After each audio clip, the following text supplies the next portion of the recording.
May isang tao napakayaman. Dahil sa yaman niya, halos hindi niya nakilala yung Diyos. Minsan naisip niya mag-ikot sa ibang bansa. So sumakay siya sa isang napakagandang barko.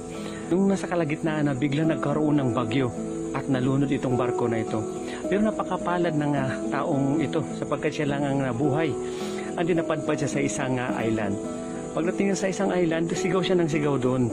Pero wala nakakarinig sapagkat nag-iisa lang pala siyang tao sa island na yon.